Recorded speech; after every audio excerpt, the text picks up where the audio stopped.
आप देख रहे हैं समाचार एजेंसी ऑफ इंडिया में साइन न्यूज। सनातन धर्म में कार्तिक मास का महत्व है बहुत ज्यादा। जानिए कार्तिक मास की एक कथा। भगवान विष्णु और भगवान श्री कृष्ण की आराधना का महीना माना जाता है कार्तिक मास को। आप देख, सुन और पढ़ रहे हैं समाचार एजेंसी ऑफ इंडिया की साइन न्यूज के धर्म प्रभाग में विभिन्न जानकारियों के संबंध में। सनातन धर्म में कार्तिक महीने को बहुत ज्यादा महत्व दिया जाता है। इसे पीछे जो वजह बताई जाती है उसके अनुसार 4 माह के लंबे विश्राम के उपरांत भगवान विष्णु जागते हैं। यही कारण है कि कार्तिक माह को धार्मिक दृष्टि से बहुत अधिक महत्वपूर्ण माना जाता है। इस तरह की मान्यता भी है कि कार्तिक महीने में भगवान विष्णु जी और भगवान श्री कृष्ण की उपासना करने से न केवल जीवन में चल रही परेशानियां, कष्ट आदि से मुक्ति मिलती है, वरन सुख, समृद्धि, ऐश्वर्य आदि की प्राप्ति होती है। वैसे तो कार्तिक मास की अनेक कथाएं हैं।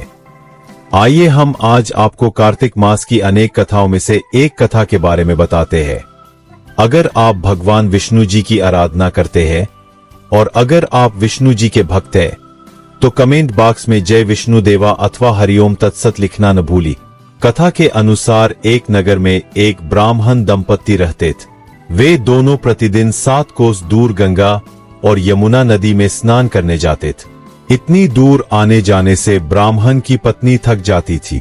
एक दिन उसने अपने पति से कहा कि हमारा एक पुत्र होता तो कितना अच्छा रहता। पुत्र के बहू आती तो हमें घर वापस जाने पर खाना बना हुआ मिलता और बहू घर का काम भी कर देती। अपनी पत्नी की बात सुनकर ब्राह्मण ने पत्नी से कहा कि उसने बात तो सही कही है, चल मैं तेरे लिए बहू ला ही देता हूँ। ब्राह्मण ने कहा कि एक पोटली में आटा डालकर कुछ मोहरे रख दे। ब्राह्मण के कहे अनुसार उसने पोटली बांधकर दे दी। पोटली लेकर ब्राह्मण चला गए। ब्राह्मण सफर के दौरान यमुना के किनारे बहुत ही सुंदर युवतियां दिखाई दी। वे रेत में घर बनाकर खेल रही थी। उनमें से एक युवती ने कहा कि अपना घर नहीं बिगाड़ूंगी, मुझे तो रहने के लिए ये घर चाहिए। युवती की बात सुनकर ब्राह्मण मन ही मन सोचने लगा कि बहू बनाने के लिए यही युवती उचित है। जब वह युवती जाने लगी तो ब्राह्मण भी उसके पीछे पीछे उसके घर तक चला गए। वहां जाकर ब्राह्मण ने उस युवती से कहा, बेटी, कार्तिक मास चल रहा है इसलिए मैं किसी के घर खाना नहीं खाता। मैं अपने साथ आटा लेकर आया हूँ। तुम अपनी माता से पूछो कि क्या वह मेरे लिए आटा छानकर 4 रोटी बना देगी। यदि वह मेरा आटा छानकर रोटी बनाएगी तो ही मैं रोटी खा लूंगा।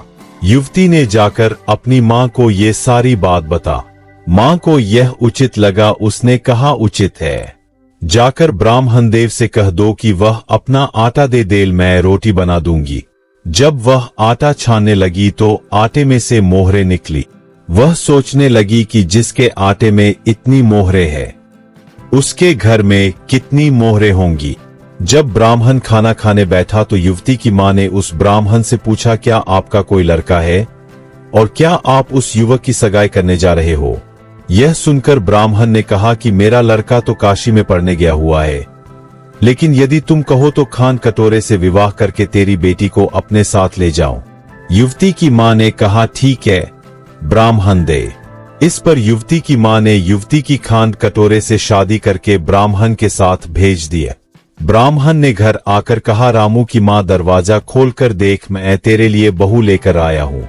ब्राह्मण की पत्नी भीतर से ही बोली, हमारे तो कोई बेटा बेटी नहीं है तो बहू कहां से आ। दुनिया ताने मारती थी, अब आप भी मारने लगे। ब्राह्मण ने कहा, तू दरवाजा खोल कर तो दे। जब ब्राह्मण की पत्नी ने दरवाजा खोला तो सामने बहू को खड़ी देखा। उसने बहू का स्वागत किया और आदर सत्कार से अंदर ले गया। अब जब ब्राह्मण अपनी पत्नी के साथ नदी स्नान करने जाता तो पीछे से बहू घर का सारा काम करके और खाना बनाकर रखती थी। वह उनके कपड़े धोती और रात को हाथ पैर भी दबाती थी। इस तरह बहुत दिन बीत गए। ब्राह्मण की पत्नी ने अपनी बहू से कहा कि बहू, कभी भी चूल्हे की आग मत बुझने देना और मटके का पानी खत्म मत होने देना। परंतु एक दिन चूल्हे की आग बुझ गई।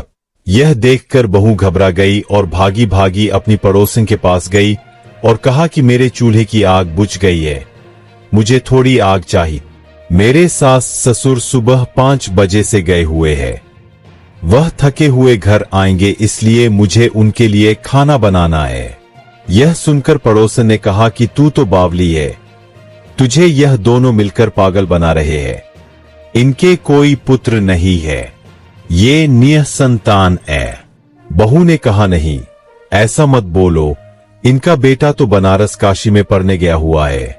इस पर पड़ोसन ने कहा कि यह तुझे झूठ बोल कर लाए है, मेरी बात सच मान, इनके कोई बेटा नहीं है। अब बहू पड़ोसन की बातों में आ गई और कहने लगी कि अब आप ही बताओ मैं क्या करूं। पड़ोसन ने कहा कि करना क्या है, जब तुम्हारे सास ससुर आए तो जली हुई रोटियां बनाकर देना और बिना नमक की दाल बनाकर देना, खीर की करछी दाल में और दाल की करछी खीर में डाल देना। पड़ोसन ने उसे अच्छे से सिखा पढ़ा दिया। फिर जब उसके साथ सास ससुर घर आए तो उसने न तो उनका आदर सत्कार किया, ना ही उनके कपड़े धो। जब उसने सास ससुर को खाना दिया तो सास बोली, बहू आज यह रोटियां जली हुई क्यों है और दाल भी अलूनी है। तब बहू ने पलटकर कहा कि एक दिन ऐसा खाना खा लोगे तो कुछ बिगड़ नहीं जाएगा तुम्हारा। सास ससुर को खरी खोटी सुनाकर वह फिर से पड़ोसन के पास गई और बोला कि अब आगे क्या करना है। पड़ोसन ने कहा कि अब तुम 7 कोठों की चाबी मांग लेना। अगले दिन जब भी स्नान करने के लिए जाने लगे तो बहू अड़ गई कि मुझे तो 7 कोठों की चाबी चाहिए। तब ससुर ने कहा कि इसे चाबी दे दो। तब सास ने बहू को चाबी दे दी। सास ससुर के जाने के बाद जब बहू ने दरवाजे खोले तो देखा कि किसी में अन्न भरा है, किसी में धन भरा है और किसी कोठे में बर्तन पड़े हैं।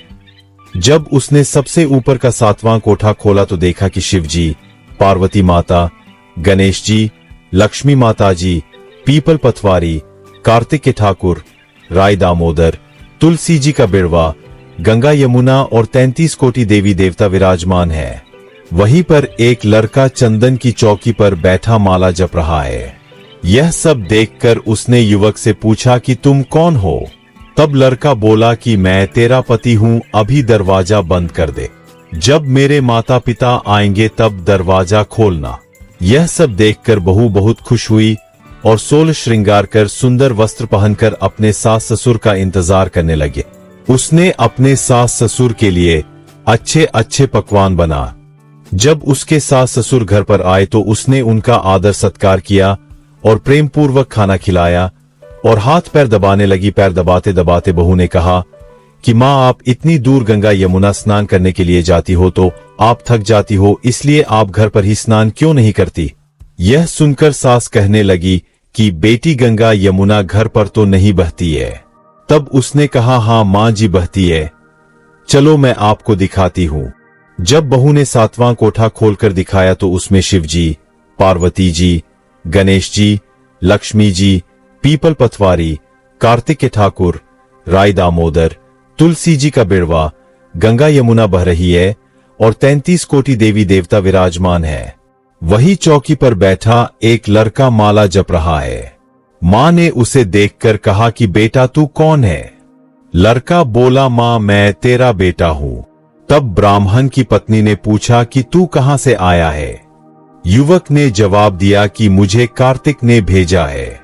माँ ने कहा, बेटा यह संसार कैसे मानेगा कि तू मेरा बेटा है। माँ ने कुछ विद्वान पंडितों से मदद मांगी। पंडितों ने कहा, इस पार बहू बेटा खड़े हो जाए और उस पार माँ खड़ी हो जा। माँ ने चमड़े की अंगिया पहनी हो और छाती में से दूध की धार निकलकर बेटे की दाढ़ी मूछ भीगे और पवन पानी से गठजोड़ा बंधे, तब मानेंगे कि यह इस माँ का ही बेटा है। उसने ऐसा ही किया। चमड़े की अंगिया फट गई और छाती में से दूध की धार निकलकर बेटे की दाढ़ी मूछ भीग गई। पवन पानी से बहू बेटे का गठजोड़ बंध गए। यह सब देखकर ब्राह्मण और उसकी पत्नी की खुशी का ठिकाना न रहा। तो यह थी कार्तिक मास की कथा। हे कार्तिक के ठाकुर, जैसे ब्राह्मण और ब्राह्मण की पत्नी को बहू बेटा दिया वैसे सबको देना। कार्तिक मास की कथा कहने, सुनने और हुंकारा भरने वाले सब पर कृपा करना। हरि ओम। अगर आप भगवान विष्णु जी की आराधना करते हैं और अगर आप विष्णु जी के भक्त हैं तो कमेंट बॉक्स में जय विष्णु देवा अथवा हरिओम तत्सत लिखना न भूली। यहाँ बताए गए उपाय लाभ, सलाह और कथन आदि सिर्फ मान्यता और जानकारियों पर आधारित है। यहां यह बताना जरूरी है कि किसी भी मान्यता या जानकारी की समाचार एजेंसी ऑफ इंडिया के द्वारा पुष्टि नहीं की जाती है। यहां दी गई जानकारी में निहित जानकारी विभिन्न माध्यमों, ज्योतिषियों, पंचांग, प्रवचनों, मान्यताओं, धर्म ग्रंथों, दंतकथाओं, किंवदंतियों आदि से संग्रहित की गई है। आपसे अनुरोध है कि इस वीडियो या आलेख को अंतिम सत्य अथवा दावान माने एवं अपने विवेक का उपयोग करें। समाचार एजेंसी ऑफ इंडिया पूरी तरह से अंधविश्वास के खिलाफ है। किसी भी जानकारी या मान्यता को अमल में लाने से पहले संबंधित विशेषज्ञ से सलाह ले। अगर आपको समाचार एजेंसी ऑफ इंडिया में खबरें आदि पसंद आ रही हो तो आप इसे लाइक, शेयर व सब्सक्राइब अवश्य करें। हम नई जानकारी लेकर फिर हाजिर होंगे, तब तक के लिए इजाजत दीजिए। जय हिंद।